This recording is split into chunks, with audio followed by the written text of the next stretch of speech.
Som Marta Genčúrová, zastupujem neziskovú organizáciu Biela hora, ktorej členkou správnej rady je aj pani Ľudmila Fedorová. Ďalej som členkou výboru miestneho spolku Slovenského červeného kríža v Trstíne, kde pôsobím asi 20 rokov ako pokladníčka a predsedníčkou tohto spolku je pani Ľudmila Fedorová, ktorá túto funkciu zastáva už 46 rokov. Pani Fedorová v rámci dobrovoľníctva pôsobí nielen v Trstíne, ale aj v širokom okolí.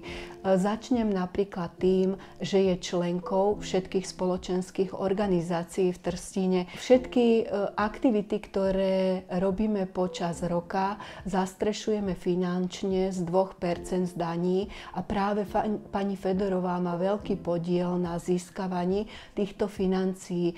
Pani Fedorová sa vždy venovala od mladosti darcovstvu krvi, dokonca keď sa organizovávali autobusové zájazdy, pôsobila v rámci okresu a získavala darcov krvi.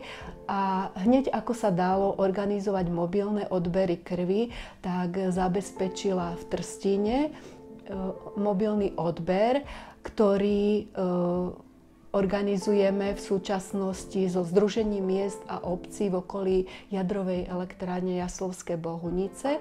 Koná sa 2-krát do roka pod názvom Samosprávna kvapka krvi a zúčastňujú sa jej nielen Trstínčania a blízke okolie, ale aj starostovia tohto združenia. A tento rok sa úplne odovzdala tomu, že získava darcov kostnej drene. Pani Fedorová navštevuje našich členov miestneho spolku, ktorí už nemôžu chodiť medzi nás, alebo potom navštevuje aj bývalých členov, ktorí sú umiestnení v ústave a taktiež aj bývalých darcov krvi z vďačnosti za to, čo predtým robili.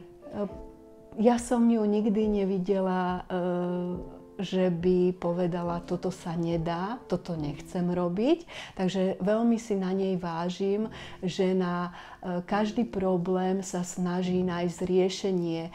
Je vidno, že je veľmi obľúbená aj v rámci regiónu. Na tieto naše výstavy chodia rôzni ľudia z okolia a prídu tam hlavne kvôli nej v rámci tej spolupráce, ktorú ona za tie roky vyvíjala.